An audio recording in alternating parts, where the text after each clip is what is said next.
today we're going to go somewhere. En vandaag gaan we ergens naartoe. Hallelujah. And the Lord is going to help us. En de Heer gaat ons helpen. We have been dealing with building a bootcamp. Tell somebody a bootcamp. En we zijn aan het bouwen van een trainingskamp. And you know that we have been talking about warfare. Now, if you listen to all the Wednesday messages since the day this ministry was born, we talk about prayer and warfare. Hallelujah. En als u naar de woensdag diensten luistert, dan kunt u dus heel veel dingen, zeg maar, hebben opgepakt. Want we hebben het altijd over geestelijke oorlogsvoering. Hallelujah. So today, last time we spoke about submission. Vorige keer hadden we het over onderwerping. Today I want to show you how submission is very vital. En vandaag wil ik u laten zien hoe To do anything with God. onderwerping heel belangrijk is om iets dan ook met God te kunnen doen.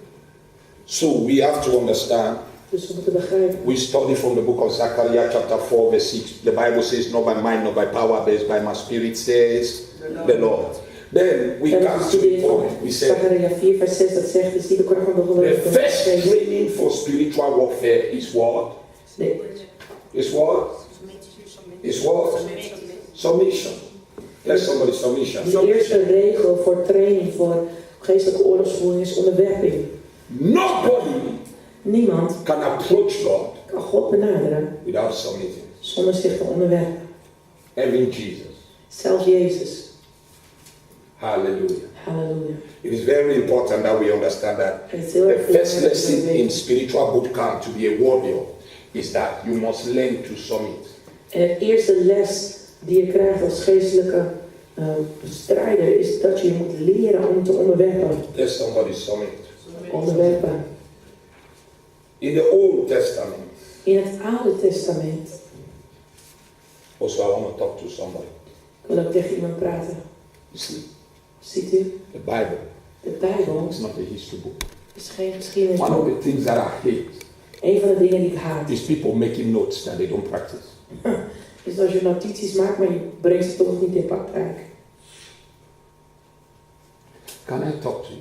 Kan ik met je The Bible praten? will never benefit you by making notes. De Bijbel gaat nooit een voordeel voor je zijn als je notities maakt. It only benefits you Het zal alleen voordeel voor je when you opleveren practice your notes. als je je notities niet doorneemt en ze in praktijk neemt. I am not going to a classroom Ik ga niet naar een klas to teach you 1 plus 1 is 2, go do your revision and go understand it and go do it. No, that is not what we are doing here. Do you get what I mean? We only understand by practice. Tell somebody we understand by practice. en dit is niet een klas dat je komt om te leren 1 en 1 is 2 en dan moet je dan uit je hoofd leren. En dan wanneer ik het je vraag, dan zeg je 2. Nee, dit is iets wat je moet toepassen in je eigen leven en dat dus ook moet doen. Bible is a practical book. Want de Bijbel is een praktisch It's boek. not a theoretical book. Het is niet een theoretisch boek. No matter how you talk about it, Maakt niet uit hoeveel je erover praat, shout about it. hoe je erover spreekt. I was talking to somebody. Ik sprak met The iemand. most easiest thing to teach is the Bible. Het meest makkelijke om te onderwijzen is de Bijbel. Just get a good concordance Je moet gewoon een goede concordantie hebben. and just go buy Bible dictionary. En koop een Bijbelwoordenboek. You can write so many things. Kan je zoveel dingen schrijven. There you see. Ziet u, Concordance and Bible dictionary is not going to it's not going to produce the anointing. maar die concordantie en die Bijbelwoordenboek gaat geen salving opleveren. Do you get what I'm saying? Hoort u dat? Many people want to do this job, Iedereen wil deze functie doen. but it's a calling. Maar het is een roeping. You don't put yourself in it. Je plaatst jezelf niet daarin. It's an office. Het is een ambt. So don't make the Bible a literature book. Dus maak de Bijbel niet een ander literatuurboek. Hallelujah. So, open to the book of John. We gaan openstaan het boek van Johannes. There's somebody, John. Johannes. John 13. Johannes hoofdstuk 13. Now I'm going back to my own notes readers. Can you imagine that I was teaching this material in 2011. Was it 2011? Yes, I think so. And I found out some things today. We are in 2000 and what? 2017. So I found out some things today.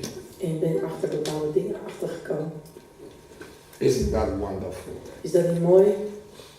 Did I even pick the right book? Always. Hallelujah. So in this book I had to do a lot of graphics. Ik moest heel veel grafieken tekenen. And today I want to talk about the graphics. En vandaag wil ik over die grafieken hebben. Hallelujah. There's somebody's submission. Onderwerping.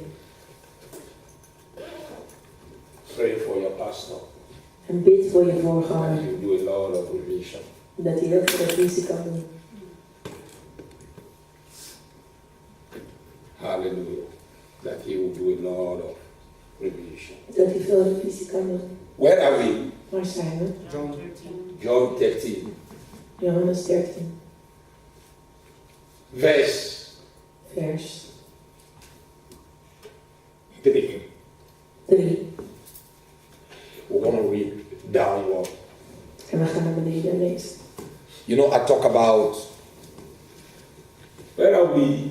John 13. Sister Vivian, is that where we are? John 13 verse 3. The Bible says, knowing fully, that Jesus, knowing fully aware that the Father had put everything in his hands. Holy Spirit, help us to understand this. And that he had come from God and was now returning to God. What a mentality. Wat een mentaliteit. He came from where? Hij kwam van waar? Have you seen people that they are related to the king? They say, when I ask you who you are, don't you know Maxima? That's my family. En zie je niet dat mensen die familie zijn van de koning die zeggen, ja, ken je Maxima? Ja, dat is mijn familielid. I am a prince. Ik ben een prins. You see, when you think like this, En als je dus zo denkt, there is no way that when the devil show up, you will argue with him. dan is er geen enkele mogelijkheid dat wanneer de duivel Well, this is ten not a tonele message. verschijnt, Just happy. dat je in gesprek met hem gaat. He came from where? From God. Hij kwam waar vandaan? Van Knowing. God. Wetende. Knowing. Wetende. Good. And they were going to learn about defeating the devil from the position of knowing. En op een dag gaan we onderwijzen over hoe je de duivel kan verslaan. Op het uitgangspunt dat je wetende bent. The position of knowing. De positie van weten. But now continue for me verse 4. Maar laten we kijken wat vers 4 zegt. Got up from supper, took off his garment. What did he took off? His garment. Wat heeft hij afgelegd? His garment. His anointing. Zijn zalving. His mantle. Zijn mantel. He put it out. Hij heeft het afgedaan. Taking a servant's towel, he became a servant. Dus hij werd een dienaar. He fastened it around his waist. Now we should understand. Jesus was about to die. En Jezus stond op het punt te sterven.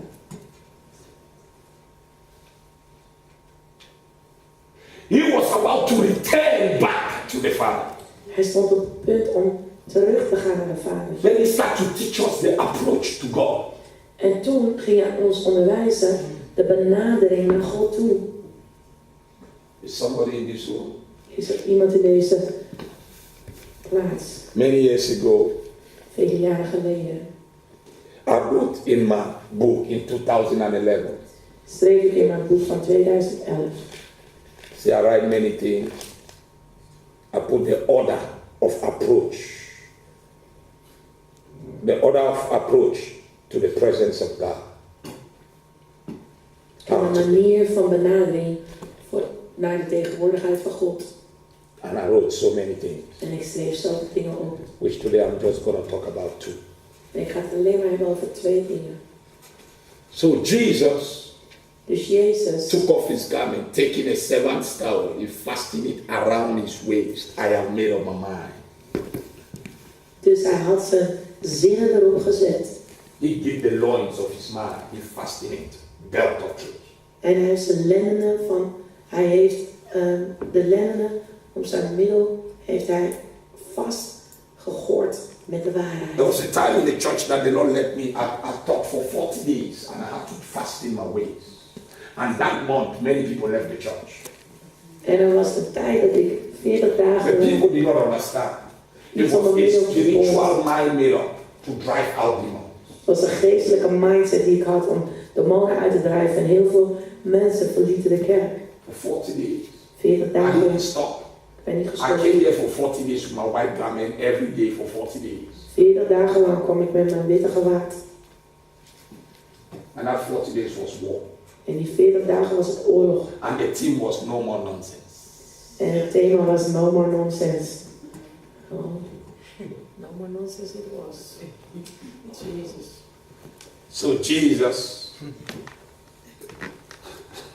fasting, made up his mind. And verse 5, let me teach this fast. Get to me. Then he poured out water into a wash basin and began to wash his disciples' feet. Tell somebody submission. Onderwerping. Tell somebody submission. Onderwerping. Tell somebody submission. Onderwerping. You see, Ziet u, Jesus Jezus could never approach God kon God nooit benaderen until he himself learned to submit to man. totdat hij wist zichzelf te onderwerpen aan de mens. He came to demonstrate who God is. Hij kwam om te laten zien wie God was. You don't need to know the whole Bible. U hoeft niet de hele Bijbel te kennen. But if only you can practice the little you know, you will teach many people.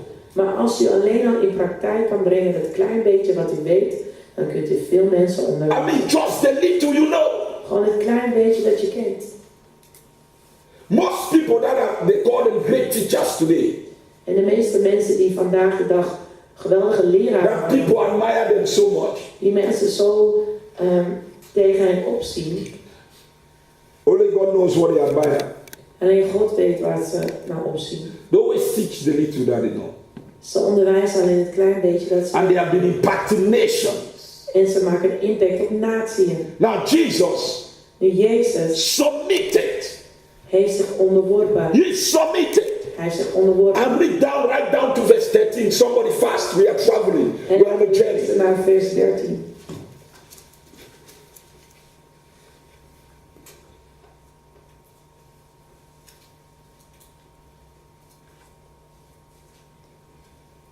Sister Vivian, did we wind the tape to verse 13? I say read to verse 13. So we are going to the next verse, verse 6, Dus verse we gaan naar het 7, volgende vers. verse 8.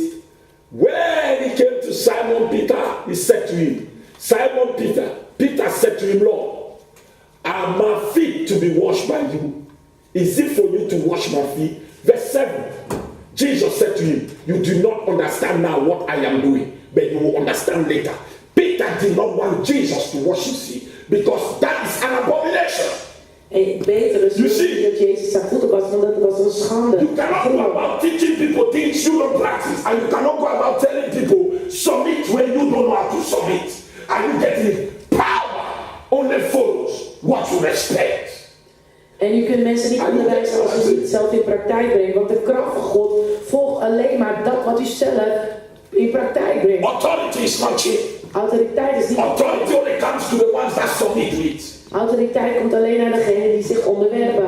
Are you getting it? That's why 10 people can preach the same scripture, and the 10 people see different results. En 10 mensen kunnen dezelfde Bijbeltekst prediken en ze hebben allemaal verschillend resultaat. Somebody can preach it.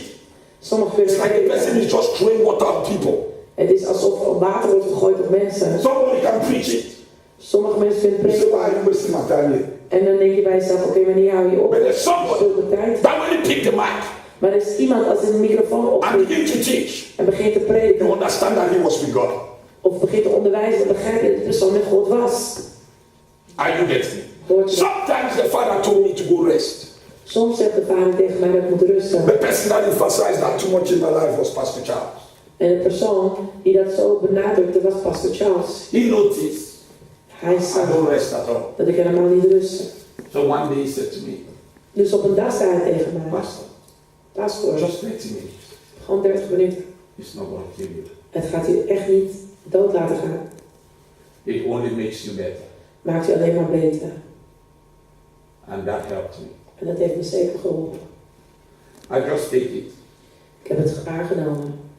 I rest, but I wasn't really resting. Ik rustte, maar ik rustte niet echt. And when we are traveling to Breda Church, En toen we naar de Breda gemeente gingen, sometimes I would sleep at the back of the car. dan sliep ik achterin. I'll pray in tongues and fall asleep. Dan bad ik in tongen en viel in slaap. And the Lord began to teach me something. En de Heer begon me iets te leren. I prefer to use you when everything about you can function properly. En ik hou ervan om je te gebruiken wanneer alles aan je gewoon normaal kan werken. Your body, Je lichaam, your soul, je ziel and your mind. en je verstand. So what did I do? I submitted. Dus wat heb ik gedaan? Ik heb me onderworpen. So what Pastor Charles was saying. En wat Pastor Charles tegen me zei. Say two things he emphasized. You don't eat Je eet niet and you don't rest. en je rust ook niet. You know, he has been with me so much. En hij is zo vaak met me geweest. He will come home sometime, cook, I will not eat. En hij zal soms thuis bij me komen. Hij kookt mijn When do eten. you eat then? En zei, maar wanneer eet je dan? It was personal for him, you want to know. Dat was heel persoonlijk voor hem. Hij wilde het echt weten. Are you getting this? Hoort u dat? And then he said to me, En toen zei hij tegen one me. of the things that I learned about you, Pastor, Een van de dingen wat ik echt van je heb geleerd, you Pastor. never give up on nobody. Je geeft niemand op, He niemand op. said, talk about patience. Ze praten over geduld. I never met no pastor that have patience. Ik heb geen enkele voorganger die zo'n geduld heeft. People can insult you, you are still patient with them. Mensen If kunnen it je is me, I will quit. uitschelden en dan, maar u geeft niet op. Als ik het was ik al lang weggelopen. But tell somebody it's a spiritual thing. It's a spiritual thing. You see, Geestelijk. Jesus is teaching his disciples something. They are getting nervous. En Jezus onderwees aan de discipelen iets, maar zij werden al nerveus. They are nervous. Ze zijn nerveus. He is demonstrating the work to them. They are nervous because they think to be a leader means people must always submit to you.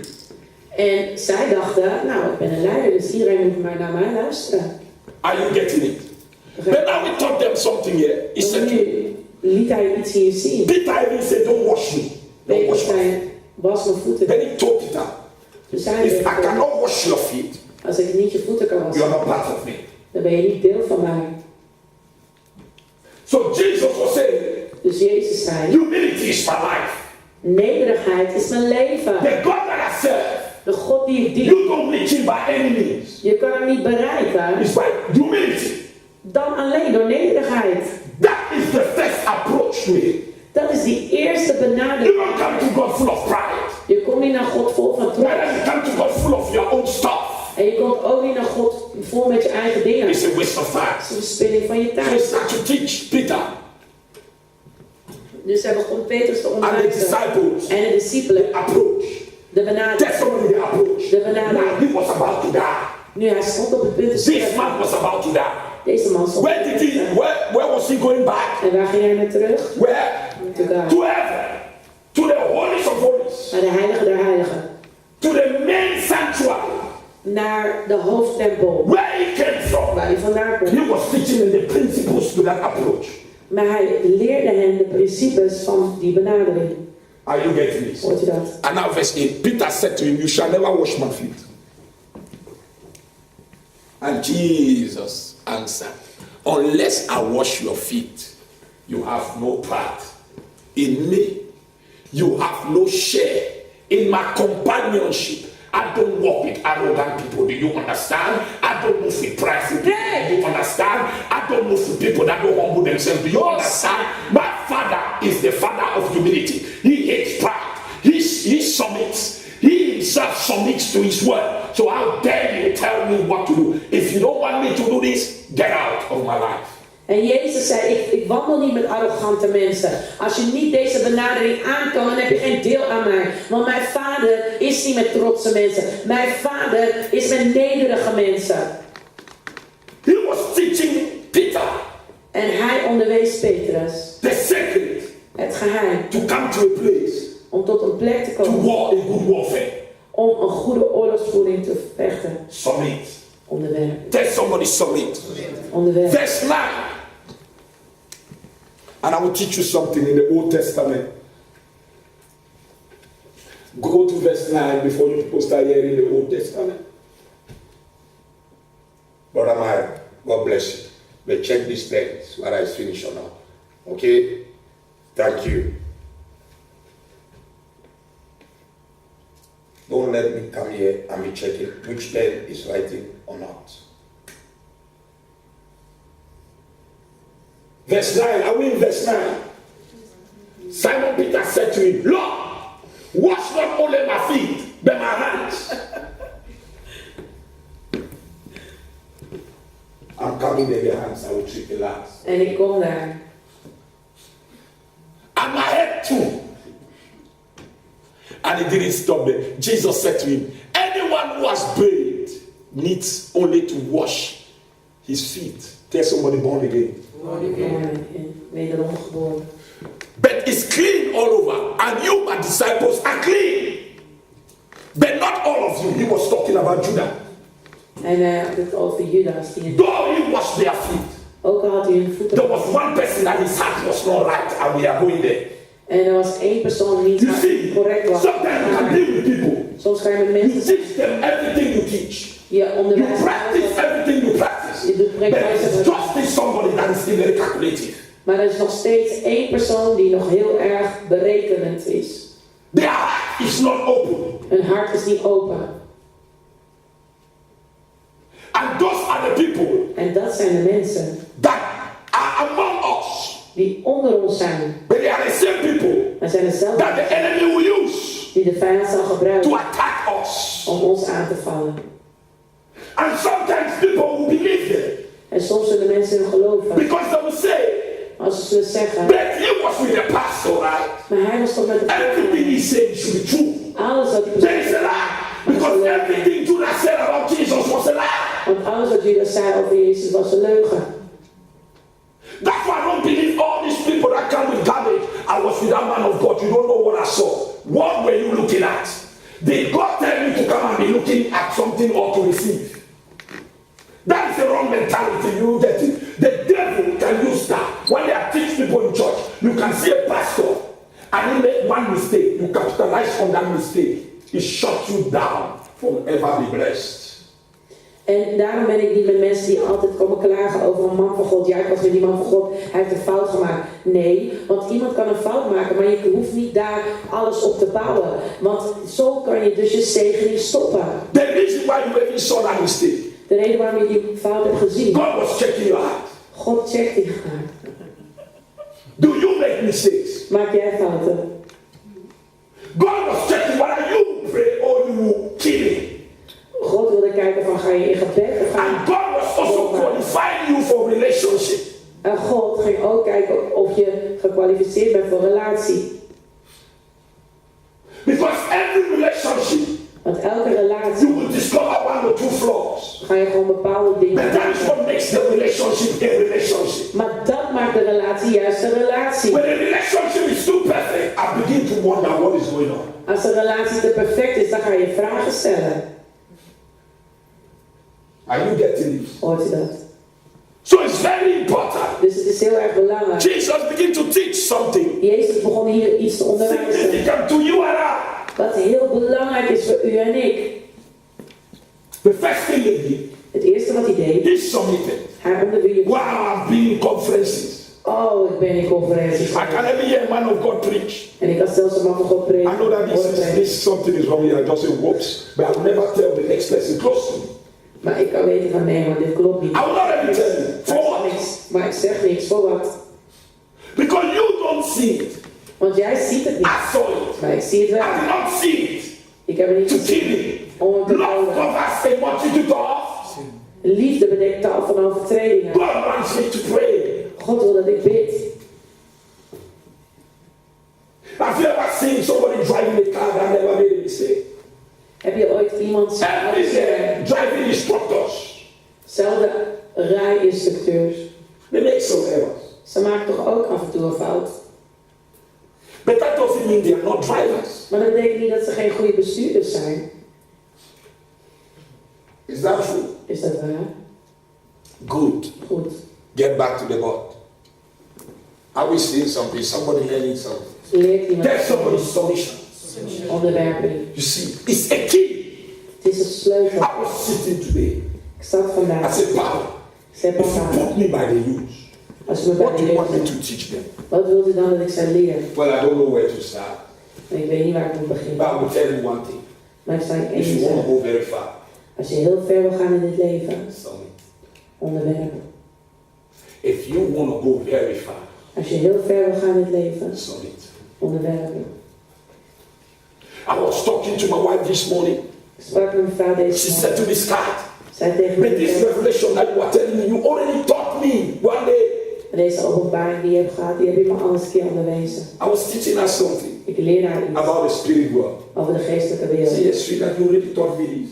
Maar je hebt me niet I said, but afgeleerd. God was still talking about it to me. Maar God And sprak I was so me. excited. En ik was zo I enthousiast. said, that's why God loves to talk to you. En toen zei ik, ja, daarom houdt het God Because van you me. never assume you know.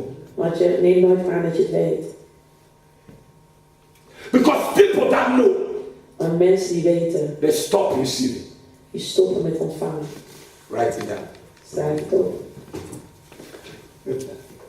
Whenever you know too much, Wanneer je te veel denkt te weten, you stop receiving. dan stop je met ontvangen. And you can never grow. En je kan dus nooit groeien. Is somebody getting this? Hoort iemand dat? Now Peter thought, he knew. Dus Petrus dacht dat hij het wist. For he knew Want who hij- was going to betray him. That was the reason he said, not all of you are clean. Now, how can somebody wash people's feet? En hoe kan iemand zijn voeten wassen? Then he said, not all of you are clean. Hij zegt van niet alle van jullie zijn rein. What was he looking at? Waar keek hij naar? Zijn hart. What? Zijn hart. Okay, we are going there. That is our last. You know, we are going into warfare. Tell somebody warfare. Dan ga je in oorlogsvoering. That's powerful.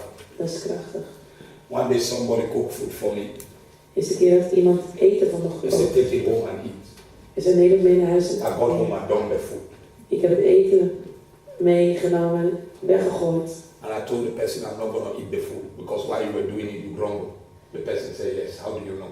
En de persoon had het voor me klaargemaakt, maar de persoon was aan het You see, you don't play nummereren. with spiritual people. En je gaat niet met geestelijke mensen zomaar om. Why do you grumble over the food that you want to give to the pastor? Waarom moet je zagrijnig zijn als je het eten voor de What volgende... kind of spirit did you cast on the food? Wat voor geest heb je in het eten gegooid?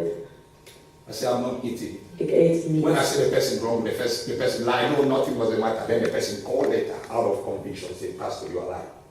En je zei, die persoon had niet gebeten, maar dat niet zo was. En daarna belde die persoon terug om te zeggen van ja, het By is the echt way, zo. I don't like food, so don't think food is one of my strongest ones. En je kan me niet loeren met eten, want eten is niet een van de dingen waardoor ik, zeg maar, beetgenomen kan worden. Hallelujah. So something is happening. Dus iets gebeurde. So when he finished washing their feet and put on his garment, He cast it out. He put it on. then had sat down again, he said to them, do you understand what I've done to you? He was initiating them into something. And then verse. Hij initieerde ze. You call me teacher and master and the Lord. You are right in doing so. For this is what I am. For this is what. For this is what. For this is what. In other words, follow my footsteps. Met andere woorden, volg mijn voetstappen. There is no other footsteps to follow. Er zijn geen andere voetstappen die je moet volgen. It is very important. Het is heel erg Last time belangrijk. she was so busy in the kitchen. Vorige keer was ze zo I don't like to do those things. in de keuken. En ik hou daar niet van. And I noticed the other good people that were busy upstairs. En de I andere... had to come downstairs. I was the kitchen master with her. She said, no, pastor. I said, remember, before I was a pastor, I was a dishwasher. En ik zei, onthoud, voordat ik een voorganger was, was ik een afwasser. Why was I a dishwasher? Waarom was ik een afwasser? The Lord was training me in every phase of my life. De Heer heeft me getraind in elke fase van mijn leven. Do you get what I'm saying? And I was busy with her in the kitchen. I said, don't worry, I will go because she was doing a lot of things. En ik was daar met haar. I wasn't doing that to please her. En ik deed dat niet om haar te behagen. I do that because that is also part of my job. En ik doe dat omdat het ook onderdeel is van mijn baan. Somebody said, well, we are not called to save tables. I know I'm being called to pray and study the Bible. Ik weet dat ik geroepen ben om te bidden en de Bijbel te studeren, But niet. Jesus also cooked. Maar Jezus kookte ook. And when he cooked, En als he hij gave kookte, food to his disciples. gaf hij eten aan zijn Well, discipelen. you don't know that he cooked. Of weet je niet dat hij kookte? It's somewhere in the Bible. Het is ergens in de Bijbel. One day we're going to talk about that one. All the men must learn to cook. Now let's go there. Alle mannen moeten leren om te koken. Laten we Hallelujah. You call me teacher and master, Lord. You are right in doing so. For that is what I am. What did he do? He submitted. Tell somebody he submitted. He submitted. He submitted to God. He humbled himself and submitted to God. The day you got born again in the Old Testament, nederig op en hij onderwierp zich aan God. you have something here they call the brazen altar. En in het Oude Testament heb je zoiets als het bronzen altaar. This altar En dit altaar is the cross. is het kruis. This is where sacrifices were made. En dit is waar de offers werden neergelegd. Come from Nigeria. Abraham and Isaac. Abraham en Isaac. You see, Ziet it u? is very important Het is heel erg for you belangrijk to understand something. voor u om te begrijpen The people, dat mensen their first approach to God, hun eerste benadering naar God, something has to happen. dan moet iets They gebeuren. brought a gift, Ze brachten een an gave, animal. een dier, It took the place en nam de plek of their life. van hun leven. They submitted to God. En ze hebben het aan God overgegeven. They gave it to God. Ze gaven het aan God. Abraham gave Isaac. Abraham gaf Isaac.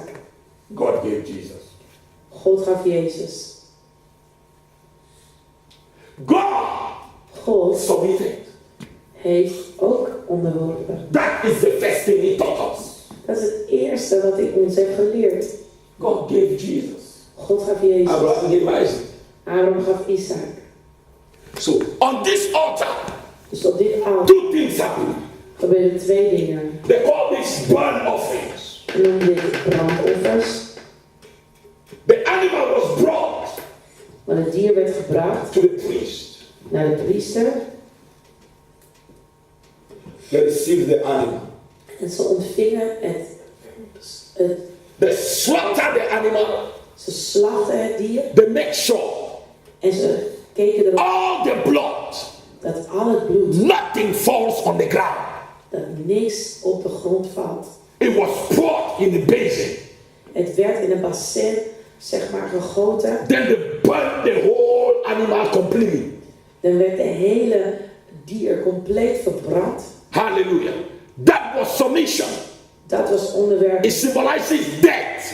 Het Why are you looking symboliseert at me like that? dood. And the layers on the animal. En ze legden And they transfer the sin of the person that brought it to the animal. en de zonde werd op het dier getransferd. So the animal took the sin of the person that was sacrificing it. So when the animal was killed, it was like the person himself died. En toen het dier werd geofferd, was het net alsof de persoon zelf stierf. Want alle zonde van die persoon kwam op het dier. It was a sign of submission Het was een teken van onderwerping to God. aan God. The day you got born again, De dag dat je wederom the first geboren thing you did, het eerste wat je deed, you surrender. je heeft zich overgegeven. Is that true? Is dat waar? It didn't change. Het is niet veranderd.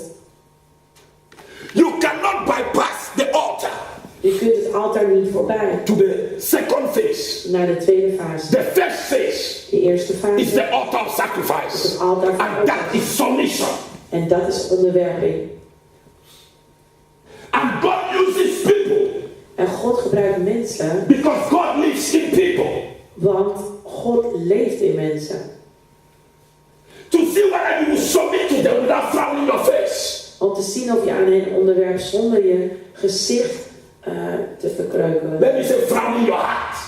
Laten we het zo zeggen, zonder dat je je hart... Because since there are any scripture in the Bible, in the book of Isaiah, that says people say things with their mouth, but their heart is saying something else. I know that we have terrible people on earth. En ik weet dat we slechte mensen hebben hier op aarde. Anders zal Jesaja niet zeggen van ja, je doet lippendienst, je zegt iets met je mond, maar je meent er niks van in je hart. Dus laat me het zo zeggen, dat je iets doet aan de Heer zonder dat je hart ineenkrimpt. Are you getting it? Hoort u dat? And that is the place of sacrifice. En dat is de plaats van offer. And the Lord do want me to tell you En de Heer wil ook dat tegen u zeggen. that your feelings is never you. Dat je gevoelens nooit jij hebt. If you learn to ignore it, Als je leert om walk in so much power that you have never walked in your whole life. dan zal je Now the message continues. in kracht wandelen je hele leven zonder dat je ooit in hebt gewandeld. And he said, you are not pretending by ignoring the feelings. Neither are you lying. You are obeying the truth.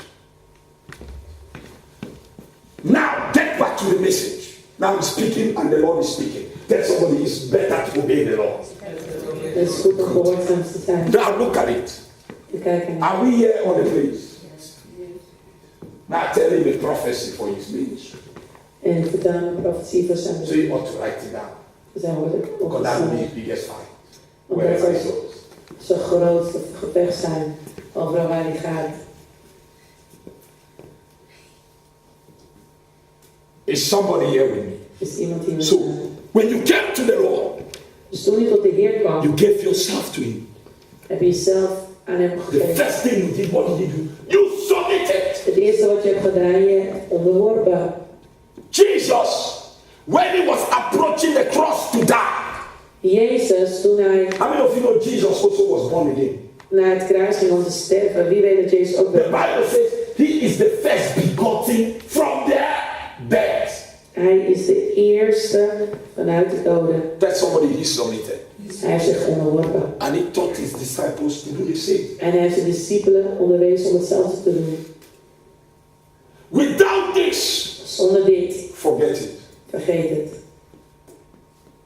Just forget it. Vergeet het. Just be a churchgoer. Wees daar gewoon maar een kerkganger. And also another thing that I notice in church. En ook iets anders wat ik in de kerk zie. All these people that always say they are using me. Al deze mensen die zeggen in de kerk, ja, ze gebruiken mij maar. How did you come with that revelation? I need to know. Maybe I need to have a personal interview with you for you to tell me. Hoe kom je aan zo'n mentaliteit? The pastor is using me. De voorganger gebruikt mij. They are just sitting on my head. Ze zitten op mij. This church, they are manipulating me. Deze kerk, ze manipuleren mij. The question is, De vraag die ik dan stel. how can you be serving God? Hoe kan je God And you dienen? are conscious of that. En je bent daarvan bewust. Most people that think like that, they themselves are manipulators. En de meeste mensen die zo denken zijn zelf heel manipulatief. And they are also controlling. En ze zijn heel controlerend. Why I can use myself as an example. En waarom? Ik kan mezelf als een voorbeeld stellen. I served in church. Ik heb zelf gediend in de I kerk. never knew Ik wist nooit what manipulation is. wat manipulatie But is. people were angry. The people I was serving, people were angry. I would clean the church, people will get angry. I would send the pastor, people will get angry. They said they are using this young man. They are using. I never felt like they were using me. I was working in my ministry. Ik voelde niet alsof mensen me gebruikten. Ik wandelde gewoon in mijn bediening. Zodat andere mensen daar heel boos om konden worden. Do you get it? Hoort u dat? Especially when you are dealing with Africans. Sociaal is te maken met Afrikanen. Sometimes Soms. the extreme is good. Extremisme is goed. It helped me Het heeft me geholpen to be who I am. om wie ik But ben. I did not feel anything. Maar ik heb niks gevoeld. I received 10,000 complainants Ik had 10.000 klagers erbij that came to me. die naar me toe They kwamen. tried to open my eyes according to their revelation. Ze probeerden mijn ogen te openen met andere How they were openbaringen. using me. Hoe ze me gebruikten. But I never saw it today. Maar zo heb ik het niet gezien. Because Tevoren. I did not do it unto a man. Want ik heb het niet aan een mens gedaan. I remember one day I was pouring water to my pastor to drink. En ik weet nog één dag dat ik water schonk voor mijn voorganger. I did not know how to pour water though. En ik wist niet hoe ik water te schenken. So I was trying to do it. Dus ik probeerde het te doen. I did it anyhow. He slapped my hand. Hij heeft mijn hand geklapt. Then he shouted, Toen heeft hij geschreeuwd. don't do that anymore. Doe dat niet zo meer. You know what you would do? You would drop He said, thank you. I'm going home. I did it. Weet je wat je normaal gesproken zou zeggen? Ja, mazzel. Ik ga er vandoor. Je bekijkt het maar met je fles. I did it. Maar dat heb ik niet gedaan. I said, I'm sorry, sir. Ik zei sorry. I said, how do we do it? Meneer, hoe moet ik het doen? He took the glass. Dat glas He genomen. showed me how. Hij wil laten zien. Today I'm not. Tot vandaag. Het is me bijgebleven. Ik ben het nooit meer vergeten. Do you see? Sometimes God wants to teach you. Soms wil God Then je you run away en dan wil je wegrennen. because you don't want to submit. Want je wilt je niet onderweg laten. My driving instructor, Mijn reis he was an old papa. was een oud. After I failed my exams 12 times, Dan ik 12 keer so the was. man was tired. De man was moe. We sit in the car. We zaten. I want to put gear while I made a mistake. He slapped my hand. Hij heeft me ook geklapt. I said, what is this people always slapping my hand? Wat is dit dat mensen me altijd mijn handen klappen? Then he did not say anything. Toen zei hij niets.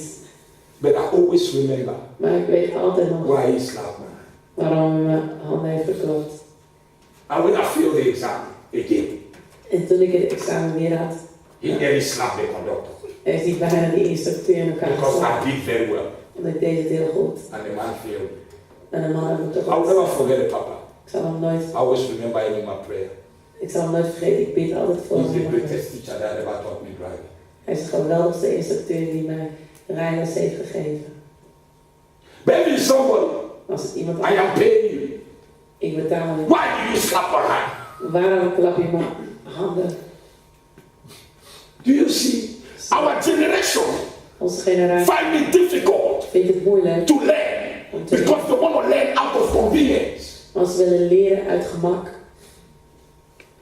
But nobody that God used Maar niemand die God gebruikt, ever learned out of convenience. leert uit gemak. Jezus. You learn from a comfortable place. Je leert, An uncomfortable place. je leert juist uit een oncomfortabele plaats. I remember Je kan het how we did not have €1 to survive. wanneer Everywhere we were in this church. zelfs toen we in deze kerk And we paid rent. en I would take the money. Ik Well, dacht, not now anymore, so I give Jesus praise. en nu niet meer, halleluja, prijs de Heer. I will take our rent, Ik zou ons take everything. Now I can share the testimony. And the Lord will tell me, pay the church rent first. de eerste keer I said, Papa, these people don't even pay tax. I said, pay the church rent. ik moet de eerste kerkuur betalen, deze mensen niet eens een tiende betalen. I will take the money, Ik nam het geld, pay the rent. betalen de kerk. Before the month finish, Voordat de maand was afgelopen, he always give back my rent gaf hij altijd op tijd mijn huur to pay. om te betalen. I never told my wife. Because that is the most disturbing thing to tell your family.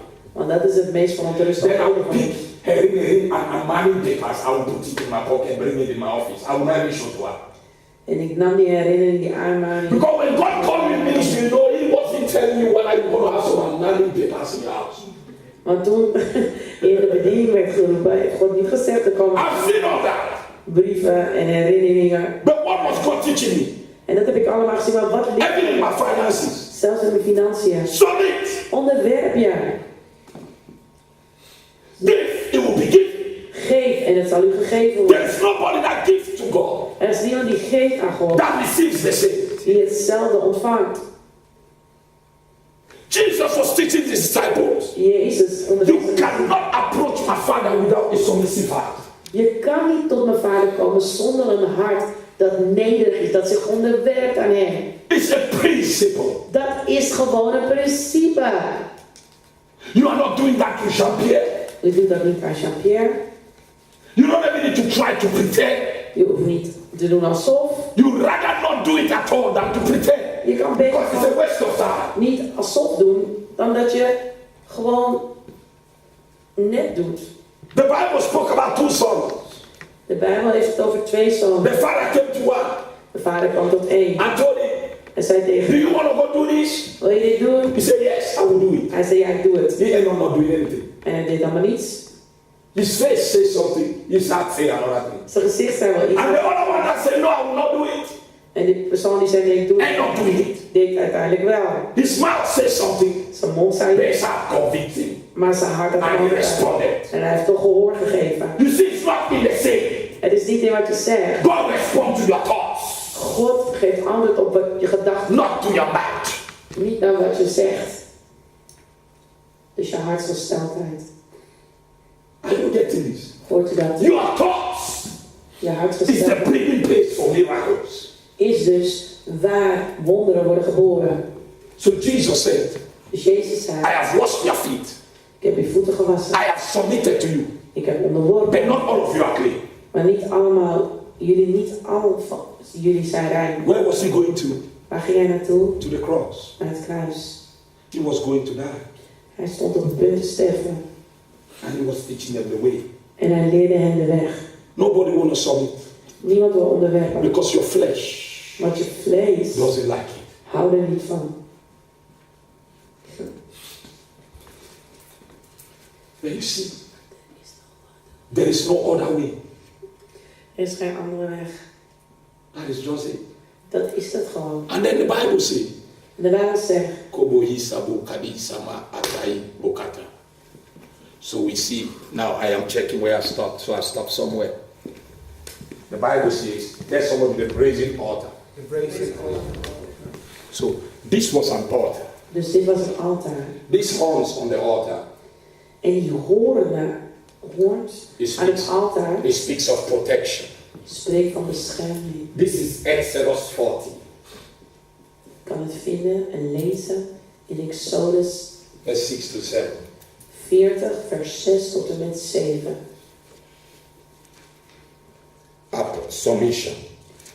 Onderwerping. So the next thing that happened, Dus het volgende wat gebeurde, go to James. laten we naar Jacobus gaan. You have here a bronze lever. Bronze lever.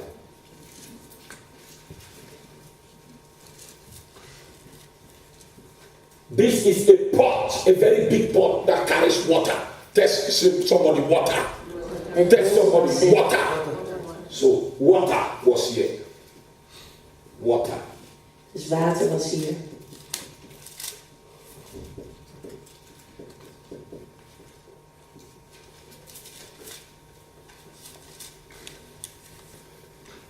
Now, when you submit to God, Wanneer u zich onderwerpt aan God,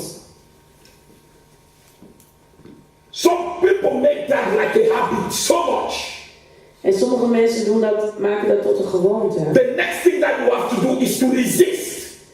Het volgende wat u moet doen is weerstand bieden. I will talk about that as a whole subject. Daar ga ik een heel onderwerp aan Some wijden. people have been trained so much to submit. Sommige mensen zijn zo getraind om het onderwerp. But one of the reasons why they don't resist the devil Maar een van de redenen waarom ze niet weerstand bieden, is because of fear. is vanwege vrees. And fear is a spirit. En vrees is een geest. The easiest way to deal with fear, De makkelijkste manier om before you start to think, act. vrees af te handelen is voordat je gedachten eraan begint te wijden, begint te handelen al. Don't think. Ga niet The nadenken. moment you start meditating on your challenge, it will overtake you. But before you want to think, you have 1 second to react towards your challenge. En voordat je erover nadenkt, handel al. Want op het moment dat je gaat nadenken over je uitdaging, op het moment dat je gaat nadenken over wat er aan de hand is, It is very important het is heel erg belangrijk that you understand these things. dat je deze dingen begrijpt. So the next thing that James said, what did James say? En het volgende wat Jacobus zegt, James chapter 4, Sister Jelisa, God bless you. Hallelujah. How are you doing today? You are doing good. That's good news. You see, my joy one day is when I sat, I begin to see how you people begin to cast out devils. The miracles heal the sick. Before Pastor Evan came into the service, people are speaking in tongues from the door. And then you begin to know that revival I was looking for. en wat When echt een vreugde everybody is, is doing something. wanneer iedereen gewoon actief is in het beoefenen van de vruchten van de geest. That's why I'm not excited about hearers of the word. Daarom ben ik niet enthousiast als je alleen het woord van God hoort, I'm looking for that. but I'm looking for participators of the word. Hallelujah. It doesn't matter. They don't need to even be 20. You know how many people change the world? 12! En hoeven niet heel veel If mensen I te almost zijn. see in this room, we are more than how many? En als ik zie in deze kamer, met hoeveel zijn we? Hallelujah.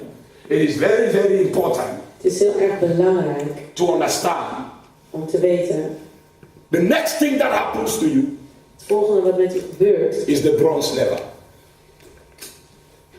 The priests, they have to wash their hands is het bronzen wasvat. and they wash their feet.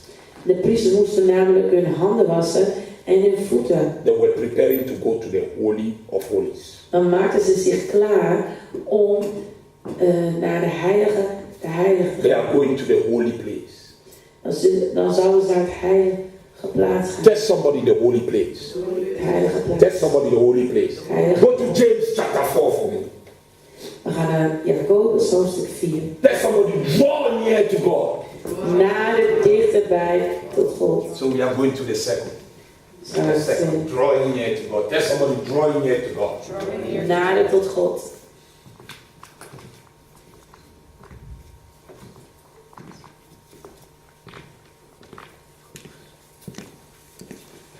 James 4. Verse 7. Jacobus hoofdstuk 4 vers 7. We are in verse 8. We zijn in vers 8. Are we there? Zijn we daar?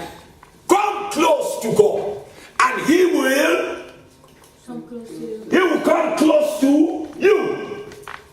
Now the question is, how do you draw near to God? En de vraag is, hoe komt u dichter bij God? You are now submitted. U heeft zich nu onderworpen.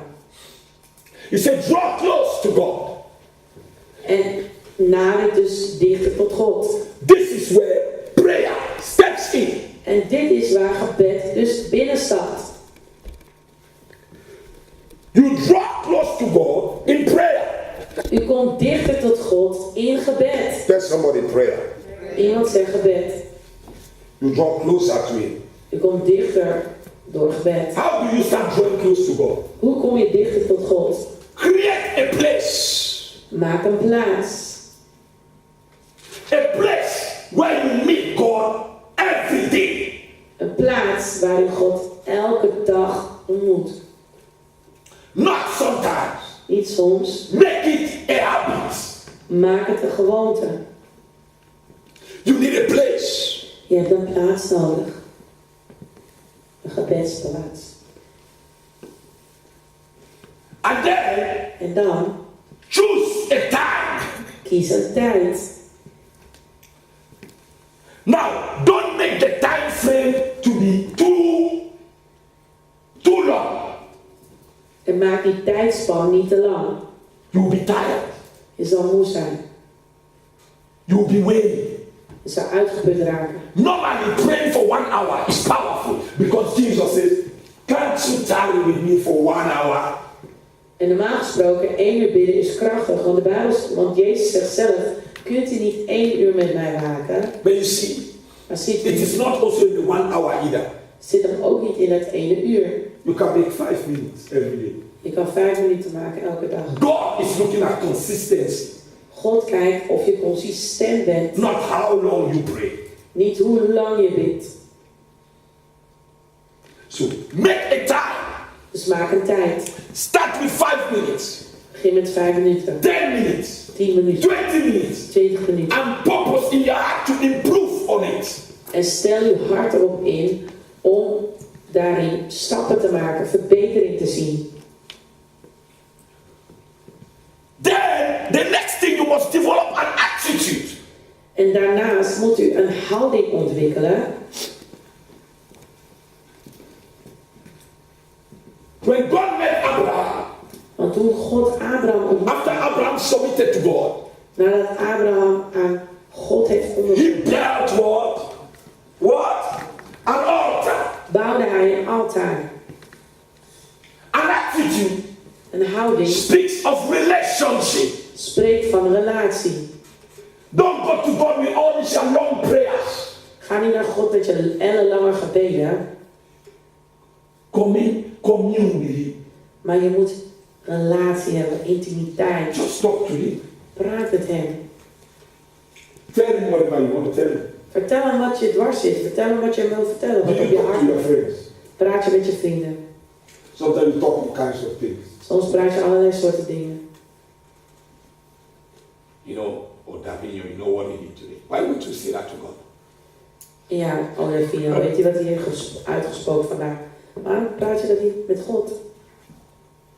You know, brother, I have on the shoes. Why don't you just talk to God about the shoes? En ja, broeder Meijer en zijn schoenen. Waarom praat je niet met God daarover? Have a conversation with God. Praat met God erover. Work on relationship, not on the fact that I am going to pray. And that's why people lose the joy of prayer because outside it can be there. You only fall asleep. En daarom wordt bidden saai. Het wordt gewoon iets dat een verplichting is. Het is geen relatie meer. En daarom vallen mensen in slaap. So for you, it is God. Come for early morning glory. Kom voor de early morning glory. Instead of you to have the attitude, In plaats dat je de houding hebt. oh, I'm going to meet my king. Oh, ik ga mijn koning ontmoeten. Before I'm praying for somebody, Voordat ik voor iemand bid, I'll have the time to just fellowship with him. heb ik tijd om met hem te spreken. The first thing that your mind told you, Het eerste wat je verstand zegt. early morning glory. Early morning glory. Let me just sleep some more. Nee, laat me maar meer slapen. Why?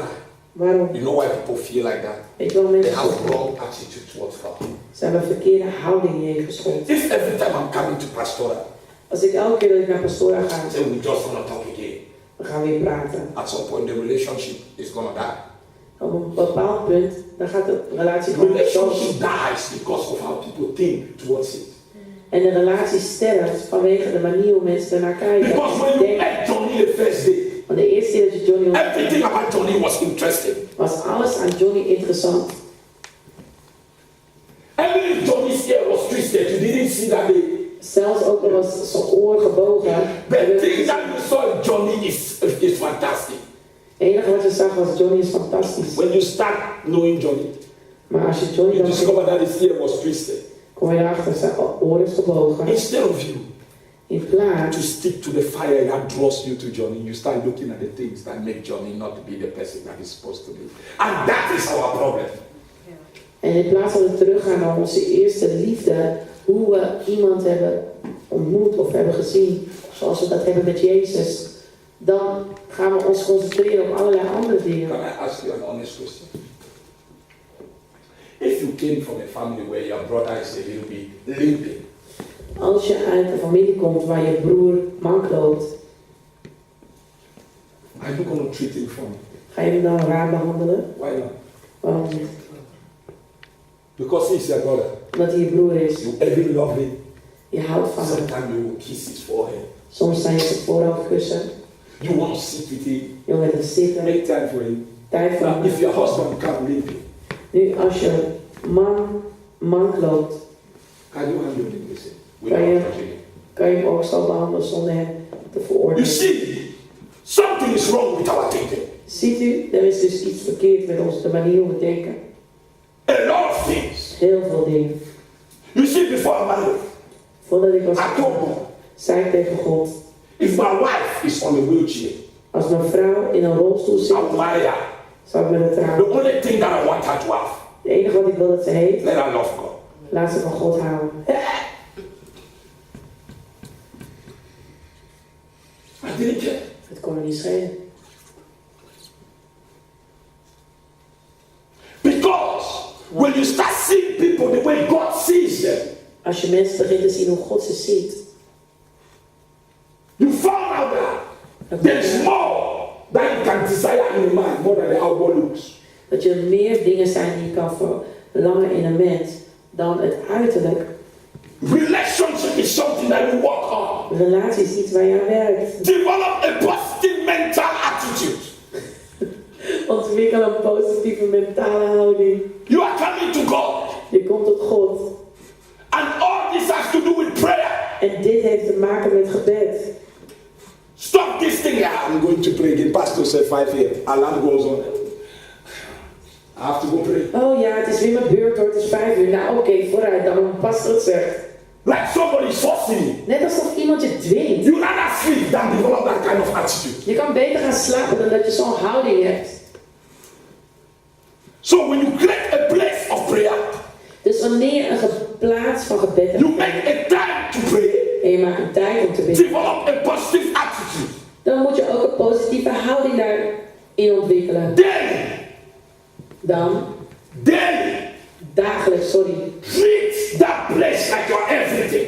En maak die gebedsplaats tot je alles. Because God is going to use that Want God gaat dat altaar to gebruiken prepare you om je voor te to bereiden. be a warrior. Om een strijder te zijn. You don't become a warrior overnight. Je wordt niet een strijder over één nacht. People that don't have prayer life, Mensen die geen gebedsleven hebben, it's because they don't know how to draw near to God. is omdat ze niet weten hoe ze dichter tot God kunnen naderen. What do you need? Wat heb je nodig? A place, Een gebedsplaats, time, tijd, attitude. positive attitude. And what do you go next? Een positieve houding. En wat nog meer? Another thing that you have to notice. En iets anders wat je ook nodig hebt. Your format in prayer is important. Je formule in gebed is belangrijk. Format. How you approach God. De manier hoe je God benadert in gebed is belangrijk. Don't always seem like God, but God. En zie hem niet altijd als God, God, God. He is your father. Hij is toch ook je vader? Please. Alsjeblieft. Ja, het is allemaal religieus. Ja. Ja.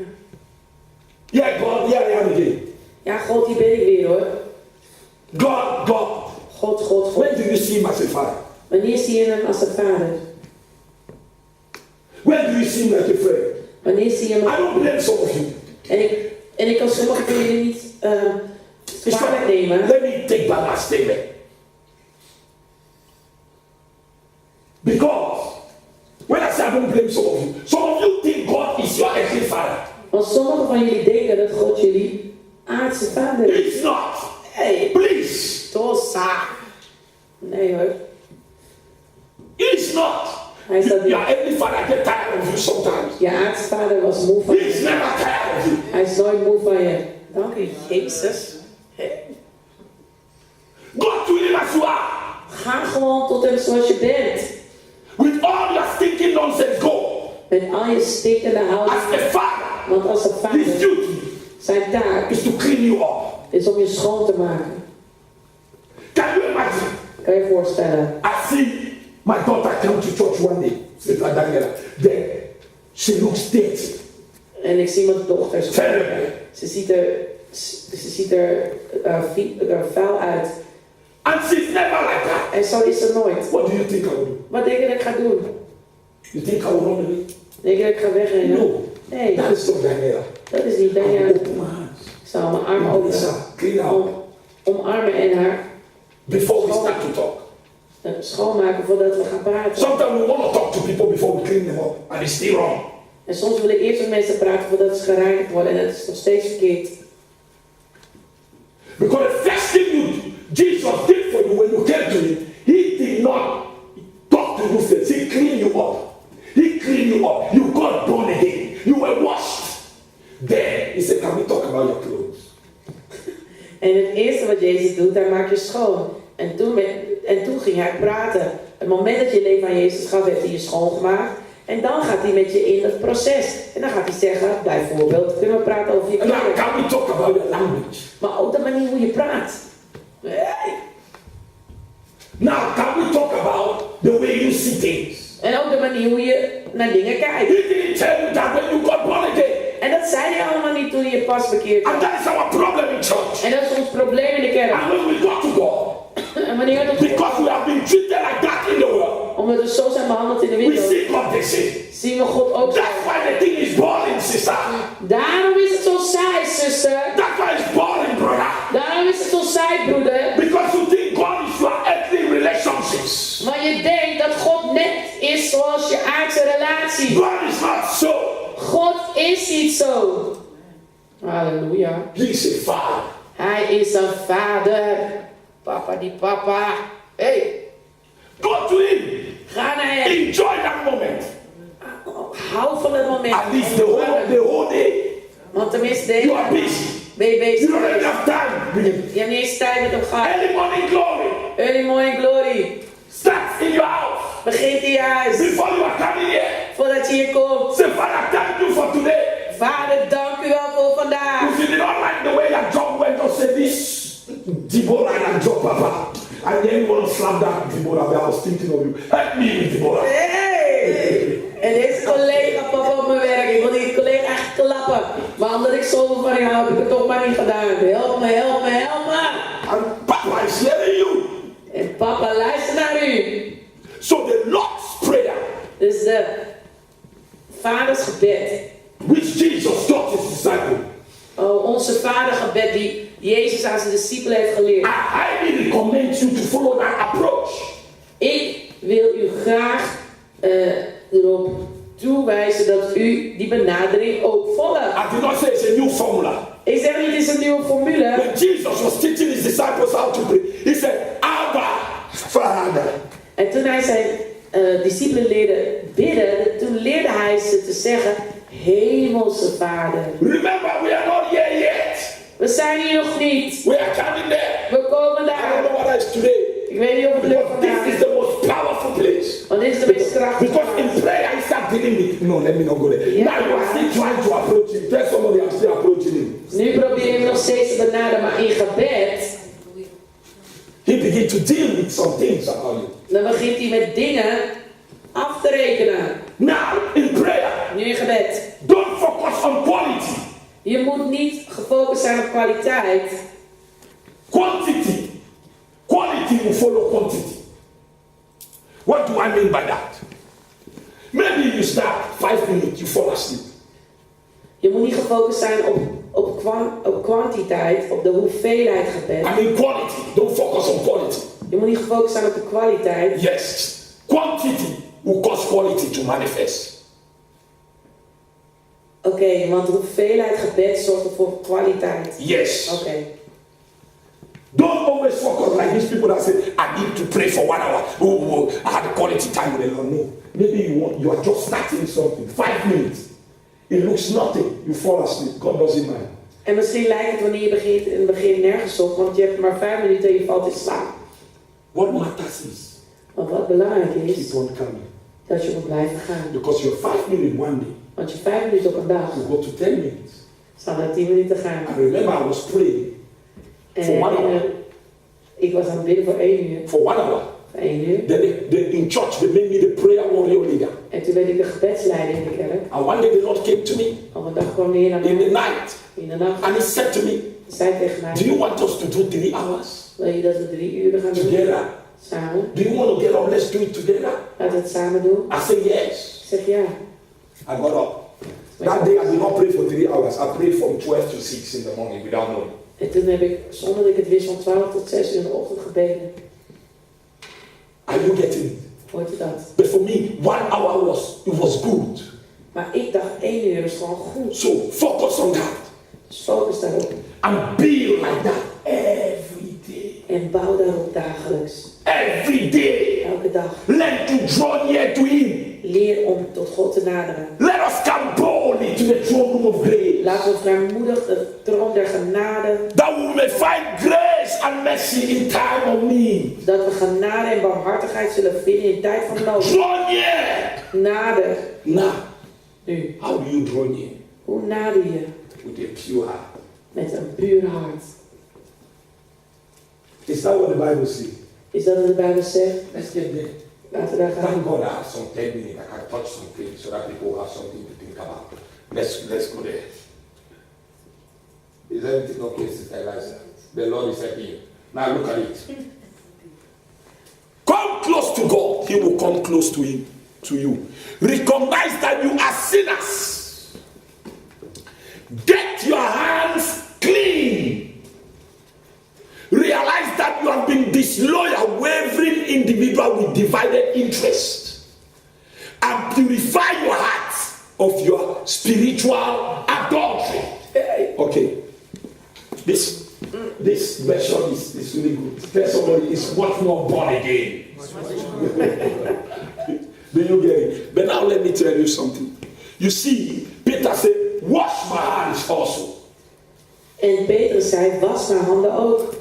This face Deze is fase the face of holiness. is de fase van heiligheid. The Bible says De Bijbel zegt without holiness, dat zonder heiligheid no man can see God.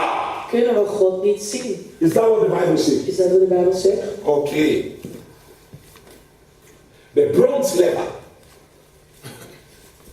Jesus, can I touch this today? A bit. Tell somebody a bit. So you are drawn near to God. You create a place. You make a time. Your attitude, the format, and then the quality. Then now the next thing that is very important to God is not that you draw near with Him, but now He checks your heart. En nu, nadat u een plaats heeft gecreëerd, een attitude heeft ontwikkeld, een format aanhoudt. En nu, u bent op een vaste tijd met jou aan het bidden. God gaat nu uw hart checken. Your heart. Uw hart. Your hands. Uw handen. Your hand speaks of Uw handen spreekt what you do. wat u doet. Your job. Your ministry. Uw baan, uw bediening. Are you getting it? It is something that is cleansed by the word. Het is iets wat gereinigd wordt door het woord. Your ministry, your job, Je bediening, your business. je zaak. Because most of the time, Want heel vaak, in dealing with when these people were sacrificing these animals, toen de mensen de dieren aan het opofferen they waren, come in contact with their death. komen ze in contact met hun vuil. Exactly, the filthiness of the people. De vuilheid van de mensen. Now they have to approach God. Nu moesten ze God naderen. That was what they do as priests. Dat is wat ze deden als priesters. They sacrifice the animals on behalf of the people. En ze hebben de dieren geofferd ter behoeve van de mensen. Now they have to go approach God. Nu moesten ze God naderen. They are very important. Zij zijn heel erg belangrijk. The bronze lever Het bronzen wasvat speaks of Jesus. spreekt van Jezus. That cleanses us Dat ons reinigt and makes us to be ready en ons klaarmaakt to receive what the Lord has for us. om te ontvangen wat de Heer voor ons heeft. Ephesians 5 verse 26 says, Efesiërs 5 vers 27 says, 26. Good. Ephesians 5 verse 26. Efesiërs 5 vers 26. So that he might sanctify her, having cleansed her by the washing of the water with the Met het so woord. you need the word. U heeft het woord van God nodig. The word washes you. Want het woord van God wast u. It cleanses you. Het reinigt u. Are you getting this? Hoort u dat? So the word washes you. Dus het woord wast u. Then you go now into the purification of your heart. En nu gaat de reiniging plaatsvinden van uw hart. Your heart speaks of your thoughts. En je hart spreekt van uw gedachten. All those things that you think about. Al die dingen waar u aan denkt. Some people go to God with so much filthy thoughts in their mind. Sommige mensen gaan tot God met zoveel vieze en vuile gedachten. Confess it. Maar u moet het belijden. Don't hide how you think.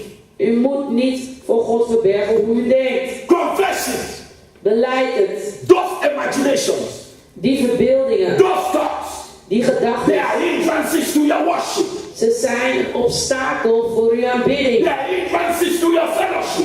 Ze zijn een hindernis voor uw relatie met God. Are you getting this? Hoort u dat? Even Jesus, Zelfs Jezus, before he approached the cross, voordat hij het kruis naderde, his feet was washed zijn voeten waren gewassen and he was anointed. en hij was gezalfd.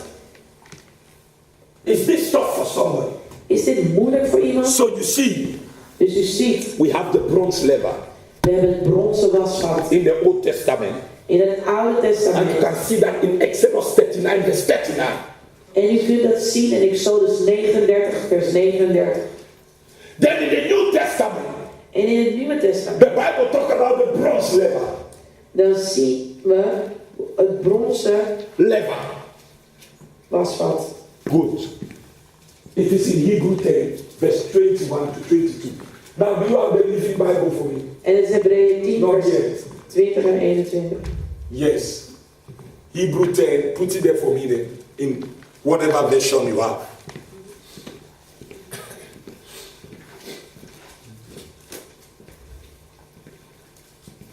Hebrew 10, verse 21 to 22. Hebreeën 10, vers 21 tot en met 22. And since we have such a great and wonderful and noble priest who rules over the house of God, verse 22. Let us all come forward and draw near with true, honest, and sincere heart, in unqualified assurance and absolute conviction, engendered by faith. So you don't just come to God. You approach Him first by faith. Without faith, you cannot please Him. Also, your heart must be right. Impure thoughts. All those things that goes on in your thoughts, the way you think. Sometimes the reason why you don't receive from God is your own thoughts. En de reden waarom je niet van God ontvangt zijn je eigen gedachten. Je kan niet tot God naderen als je niet rein bent van hart. Your thoughts. Je gedachten. Sometimes people, the motive from their heart is so wrong. Het motief van hun hart is zo verkeerd. And when we draw near to God, en wanneer we tot God naderen, He's not looking at your flesh. Dan kijkt Hij niet naar uw gezicht. He's looking at your heart. Maar Hij kijkt naar uw hart.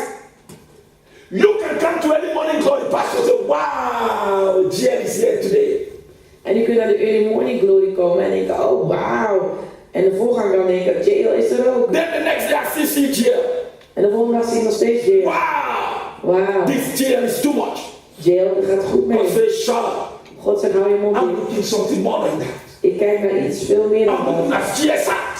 Ik kijk naar zijn hart. In coming to any morning glory. Als hij naar de early morning glory Is komt, Jail excited? is hij Or enthousiast. is Jail grumbling? Of is hij alleen maar aan het mopperen en klagen. Because God is not there to force you or to make you do things you don't want to do. Want God is hier niet aan het dwingen om te forceren voor dingen die je niet wilt doen. All these phases Al deze is fases only preparing you to be a warrior. bereidt u alleen maar voor om een strijder te zijn. Are you getting this? So we can see the Bible makes us to understand this thing about our heart is a relationship between a servant and a master.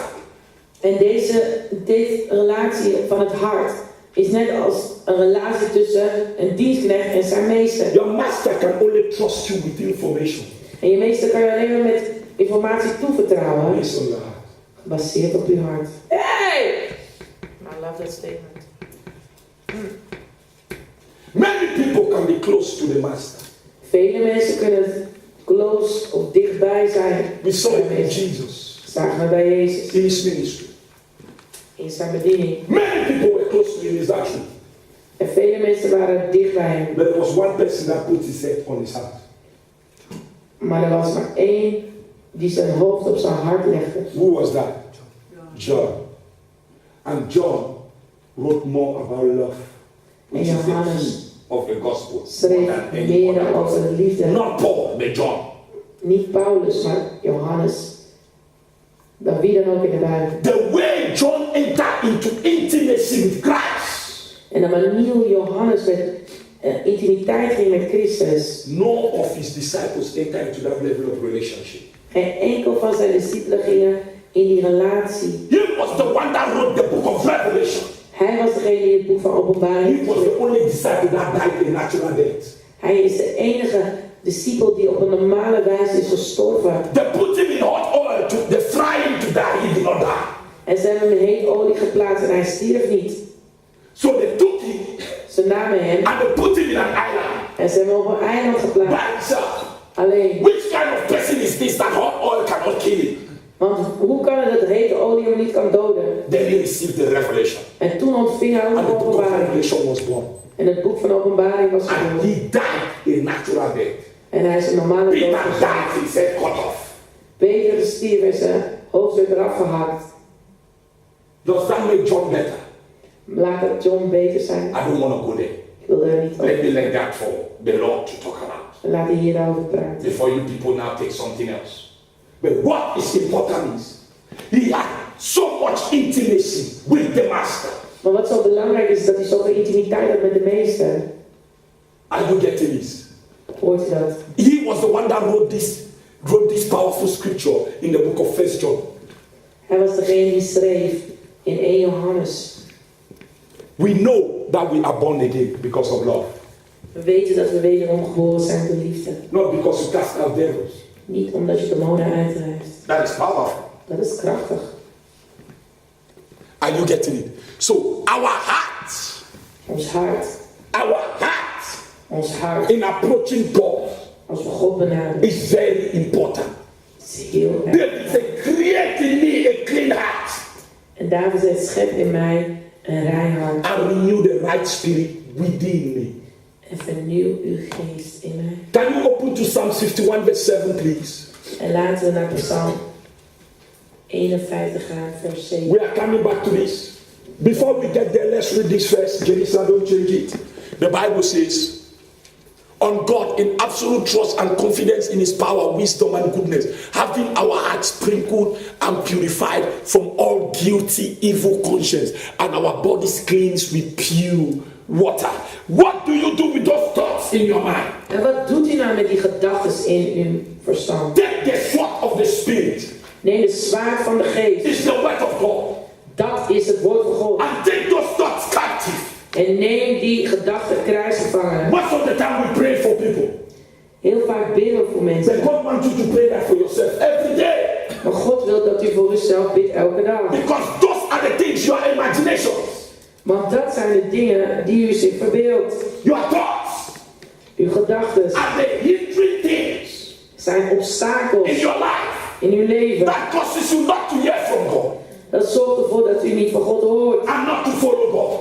En niet God volgt. Most believers, De meeste geloven. the reason why they are so distant from God De reden waarom ze zo verwijderd zijn van is God, their heart. is hun hart. It's not like they don't pray. I have seen people pray the gossip. Ja, ze bidden wel. Mensen kunnen bidden, maar ze kunnen ook roddelen. I've seen people pray the fight.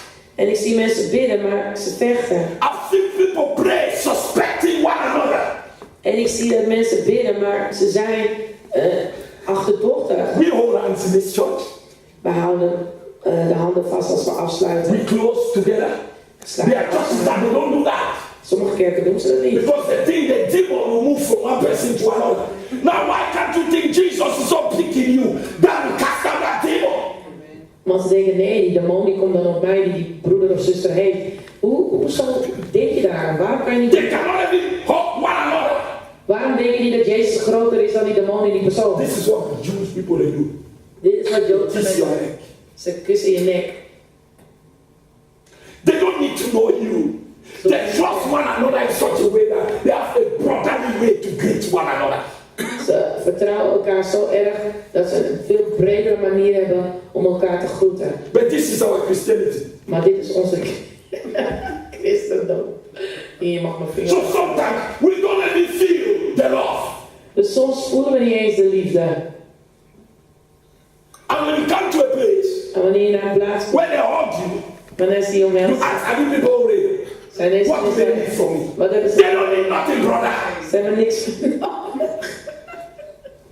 It is your heart. Het is je hart. And the eyes that people that suspect people a lot, they have a problem with their heart. En mensen die achterdochtig zijn en anderen verdacht vinden, hebben gewoon een probleem met hun hart. Unto the pure. Want degenen die puur zijn, All things are pure. zijn alle dingen puur. The pure in heart. De puur in hart They will see God. zullen God zien. What is in your heart? Wat is er nou in je hart? You cannot really minister to somebody Je kan niet echt iemand bedienen when you really suspect the person. wanneer je de persoon al verdenkt. That's why we must take those thoughts Daarom moeten we die gedachten nemen, captive. In gevangen. the name of Jesus, I bind you. In de naam van Jezus, ik bind je. Spirit of lust, I bind you. Geest van lust, ik bind je. I rebuke you. Ik bestraf je. Jesus is not going to do that. Jezus gaat dat niet voor je You doen. have to do it. Jij moet je mond open doen en dat zeggen. You have to confess your sin. Je moet je zonde belijden. Jesus is not a sinner. Jezus is niet de zondaar. He is always ready to have a relationship with you. Hij is altijd klaar om een relatie met u te Where hebben. are you?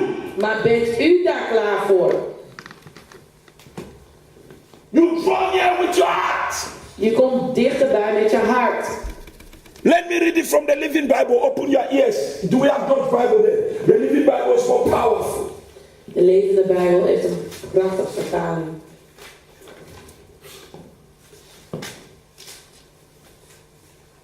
somebody learning something. Leert iemand iets hier? Don't play with this. Speel met Your heart. Be quick to forgive. Wees snel om te vergeven. Be quick to let go. Wees snel om los te laten.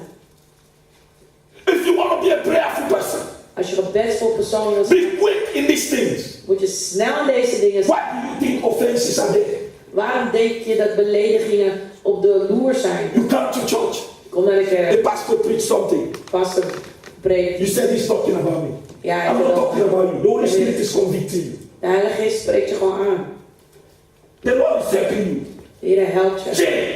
Verander dan. The pastor is wrong. You are not too important. I don't think the pastor took his whole day to meditate about you. Je bent niet zo belangrijk dat je denkt dat de pastor de hele dag alleen maar met jou bezig is en je dingen. The word of God Het woord van God is the light is het licht to your darkness. in je It duisternis. exposes things about you Het laat zien die duisternis. that you yourself you don't know. De dingen die je niet eens weet. If I come to Shana today, Als ik vandaag met Shana I kom, say, can you set your heart? kan jij je hart dus... She cannot do that. Dat kan ze niet doen. Oh, you don't know. Do you think you can set your heart? Of denk je dat je hart... You cannot. Dat kan je niet. It is when the word comes, Dus als het woord van God then it hits something. Obos. en dan raakt het iets. Sister Lila told me the other day, I said I didn't give my hug. He said, no, but the word already give me a lot of hug, Pastor. Net I zo. said, I miss her. I didn't give my hug. She was honest. That was last week's service. Said, Pastor, I did not give you a hug, but the word already gave me a lot of hug. En ja, ik heb geen knuffel gehad, pastor, maar het woord van God heeft me veel What knuffels was he gegeven. saying? She was touched by the word. Dat wil zeggen dat ze geraakt And she was. was honest that it touched some places in her life. En ze was eerlijk om te zeggen dat bepaalde plekken op haar Sometimes you don't even know those things are there. En soms weet je niet eens dat het dingen zijn die daar Until zijn. when the word comes. Totdat het woord van God wordt So vrijgezet. instead of you to say, Pastor, maybe it was because of our conversation. No, it's not because of your conversation. Kill it, sister. En het is niet vanwege het gesprek dat je hebt gehad. Het is de Heilige Geest die je adresseert. Kill it. Pastor wasn't meditating on your conversation to come and preach. He was meditating on the word.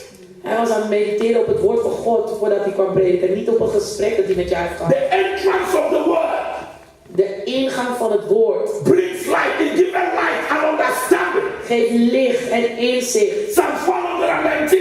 Psalm 119. Don't be these babies. Wees niet als een And baby. people that are always looking for something to complain about. Baby's die alleen maar klagen over alles en nog Reasons wat. why they don't need to go to church anymore. Redenen waarom ze niet meer naar de kerk moeten. Can you imagine the man of God was just talking about me? Kan je je voorstellen, ja, de man van God had het gewoon over mij. Was he preaching the Bible? Was hij de Bijbel aan het prediken? Take it as the word. Neem het dan And let God be the judge. en laat God de rechter zijn. This is what the Living Bible says. En dit is wat de levende Bijbelvertaling zegt. Dr. Zion, you must get it in your computer. Hallelujah. Buy it. If it's not possible, talk to the people. Yes, it's Salila. That is your responsibility. Make sure it is there, please. Thank you. Hear what the Bible says. Verse 22. Let us go right in to God with true hearts, fully trusting with true hearts. Met waarachtige harten. Do you know that most of the time we lie to ourselves when we go to God? Weet je dat we heel vaak elkaar onszelf voorliegen? Do you think he wasn't seeing how you were lustful in your thoughts? Denk je dat God niet zag dat je zo lustig was in je Do gedachten? you think he did not see how you were checking Deborah out? Denk je dat God niet heeft gezien hoe je naar Deborah keek? He saw it. Hij heeft het gezien. Why don't you confess it? Waarom beleid je het niet? Do you think he did not see how you were thinking dirty things towards your own brothers and sisters? You were just imagining things that are not true? En dat je bezig was dingen te fantaseren over je broeders en zussen die niet eens waar waren? He saw it. Hij heeft het gezien. He saw even how you were calculating. En ook hoe je zo berekenend bent. Why do you think most people find it difficult to give themselves over? Waarom denk je dat het moeilijk is voor mensen om zichzelf over te The geven? heart. Een hart. Have a pure heart. Zorg dat je een puur hart hebt. God will give you knowledge. God gaat je dan kennis geven. Philippians 1 verse 9. He will give you knowledge Filippenzen 1 to vers let 9. in and who to let out. Wie je binnen moet laten en wie je buiten moet. God will give you the knowledge. God gaat je de kennis But geven. the first thing you have need to be pure.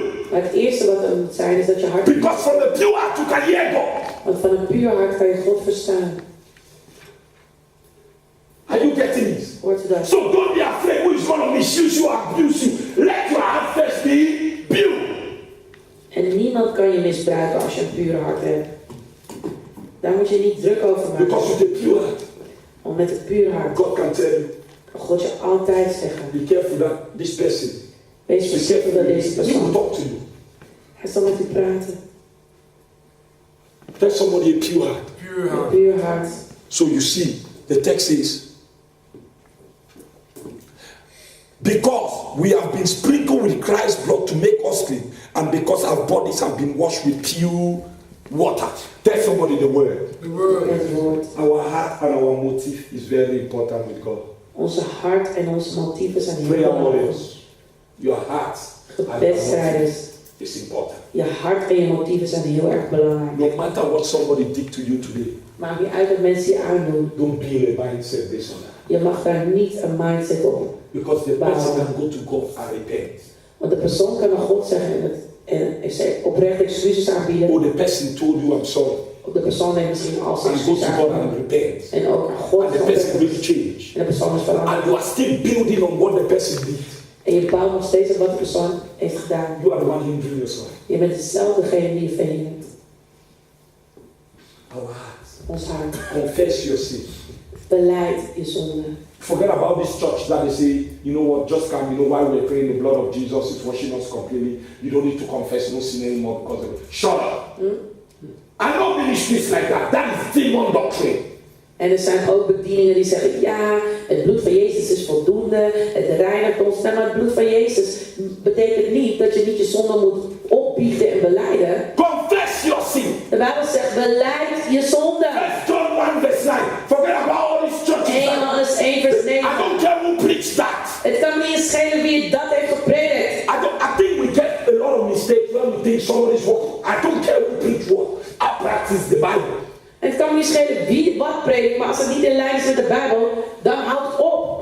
Yeah, don't worry. You know, as we fellowship with one another, the blood of Jesus, you know what that means? Can I tell you where that text comes from? Okay, put it up. Let me just correct this today. Then next time we continue. Put it up. Put 1 John 1 verse 7. As we fellowship. 1 Johannes 1 vers 7. As we fellowship with one another. What is fellowship? What is fellowship? Communication. Communication, it means to communicate. It means koinonia. Het woord van het Griekse woord koinonia. To have intimacy as we. Om intimiteit te hebben. I am fellowshipping with him. Ik heb gemeenschap met hem. Verse 7, please. Dus we staan één, een relatie, communicatiestroom. All of those things Al die dingen that we have been doing ignorantly without knowing. die we onbewust hebben gedaan zonder te Because we weten. are fellowshipping with the word. Omdat we met het woord van God in gesprek zijn, His blood is washing us. is zijn bloed ons aan het reinigen. But if you have any known sin, Maar als je een bekende zonde hebt, confess it. belijd het. Are you getting this? Hoort u dat? Confess it. If you are just sinned, confess it. Als je heeft gezondigd, belijd het gelijk. Don't be a walking warehouse of secrets. Je moet niet een wandelende warenhuis zijn van geheimen. You will never know God. Dan ga je God nooit leren kennen. Because you draw near to him with your heart, not with your mouth. Want je komt dichter bij God met je hart en niet met je mond. If thou shalt believe in thy heart, Lord Jesus. So it's Als je met je hart gelooft dat Hij Heer Jezus is. But if we really are living and walking in the light, what is the light? The word. Het licht, dat is het woord. As he himself is in the light, we have true unbroken fellowship with one another. And the blood of Jesus Christ, his son, removes us from all sin and guilt, keeps us clean from sin in all its forms and manifestations. It happens in fellowship, like I'm reading the Bible. Dus als ik de Bijbel voorlees, We are learning the Bible. we leren de Bijbel. Cleansing is going on. Er gaat nu een reiniging plaats. What is the cleansing? Wat is de reiniging? I don't know who the Holy Spirit spoke to today. Ik weet niet tot wie de Heilige But you Geest feel spreekt, convicted maar je voelt je in overtuigd your heart in je hart because of the word. vanwege het woord. That is spiritual cleansing. Dat is geestelijke reiniging. Amen. Because you did not know it was there. Want je wist niet dat het daar was. But this is fellowship. Maar dit is die intimiteit. But the things you know, Maar de dingen die je weet, confess it. beleid het. I say confess. Ik zeg beleid het. Don't be these Christians that are quoting scriptures and they don't know what they are talking about. Confess that sin. Beleid die zonde. Weet je, zoals die christenen die alleen maar Bijbelscriptures, Bijbelteksten aan het citeren zijn. Terwijl je hart nog een troep is. Tell somebody your heart. Je hart Is very important is heel erg belangrijk to God. tot God. As a warrior, Als een you strijder need to submit. moet je You onderwerpen, need to draw near je moet naderen in prayer. in gebed. But in prayer, Maar in gebed God deals with your heart. gaat God aan de gang met je hart. Do you see how it goes? Zie je hoe het gaat? And when you are done with that, En wanneer je klaar daarmee bent, then you know what? dan weet je, You can tell this all day kan je tegen die duivel zeggen, out. eruit. Because you know what you are talking about. Maar dan weet je waar je over hebt. Tell somebody my heart. Mijn hart. So some of you that don't have a pray times in your life, go home to and institute it. Learn to submit to one another, respect one another. En voor sommigen die hier geen gebedsleven hebben, begin gebedsleven op te bouwen. En leer om aan elkaar te onderwerpen. The next thing here was the holy place. En de volgende stap zou de heilige plaats zijn. Without your heart Maar zonder uw hart being washed, gewassen te zijn, you can never hear what God has for you. kan je nooit horen wat God voor je heeft. You cannot even walk in power. Je kan niet eens in kracht wandelen. Tell somebody my heart. Mijn hart. So whenever you're convicted by the word, what do you have to do? Zie je sorry. Thank God. Ja. Always lift up your hand, Papa, thank you, you are talking to me. In short, we must learn to be babies to receive the word. So, oh God, thank you, thank you, thank you. I was dealing with this week. Literally, I know that I was wrong. Thank you. Thank you, Lord, for light. Forgive me, Father. You can run faster than somebody that has been in church for 20 years.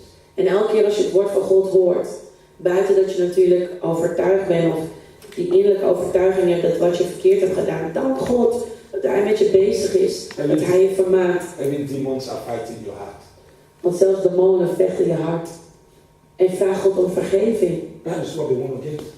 Want demonen willen toegang hebben tot je hart. So keep it secret. Dus om geheimen te aanbouwen, To talk. daar moeten we leren om te praten. Just talk. Praat gewoon. You have moments Die momenten hebben with people. en mensen. Or with your pastors. Of met je Feel volk. free, talk. Voelt vrij om te praten. All those things that you say, I will not tell Sophia and it's still bothering you. Talk about it. Al die dingen die je niet aan Sophie hebt gezegd, maar het zit je nog It's steeds. not even the wrong thing to book appointment just to talk. Het is niet eens verkeerd om gewoon een afspraak te maken, om gewoon te praten. They will listen to you. Stel eens naar je luisteren. Maybe your past, Misschien je verleden. which I'm not telling you to dwell into it. Niet dat je daarin moet hangen, maar misschien wil je wel Maybe iets say, I kwijt. really want to talk about it. Misschien wil je wel iets kwijt daarover. It's your choice. Is je keus.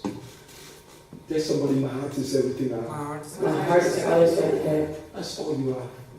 Dat is alles Not wat je your hebt. nice clothes. Niet je mooie kleren. Not your nice face like Sister Eliza's face. Niet een mooi gezicht zoals die That is persoon. not what is important. Dat is niet wat belangrijk is. I'd rather be with somebody with a pure heart than with a nice face. Ik ben liever met iemand met een puur hart dan met een mooi gezicht. The heart is important. Is somebody getting this? Hoort iemand Tell dat? somebody, Lord, help me. Heer, help That mij. my heart Dat mijn hart is stay pure. altijd puur voor u zal zijn. Tell somebody spiritual bootcamp. Geestelijke trainingskamp. Submit, Onderwerp, draw near, nader have a pure heart. en zorg dat je een rein hart hebt. Hallelujah. Halleluja. Somebody stand on your feet. Laten we gaan staan. We're about to go home today. We gaan naar huis. And tonight, I believe that your prayer closet will be wonderful and powerful. En ik geloof dat je gebed vanavond heel anders zal zijn. It is very important Het is heel erg belangrijk that you understand tonight. dat je vanavond When begrijpt. you go Maar ja, practice these things, praktiseer deze dingen. this is what will change your life. Dit is wat je leven zal Is veranderen. somebody getting this? Hoort iemand Say dat? pure heart. Puur hart. Say submission. Onderwerping. Say clean hands. Reine handen. So the things you do, if you make a mistake about it, say I'm sorry. En de dingen die je verkeerd hebt gedaan, zeg dan dat je spijt. Hallelujah. Halleluja. Always remember the blood of Jesus. Altijd herinneren het bloed van Jezus. It's always so powerful. Zo krachtig. Say, Father, thank you. Vader, dank u. We love you. We houden van u. We give you praise Geef u prijs and the glory. en de glorie. You are wonderful. You are awesome. There is none like you. Thank you for victory. Thank you for your word. Thank you for helping us to be prayer warriors. In Jesus' name. Amen. Amen. Amen. Amen. Amen. Amen. Amen.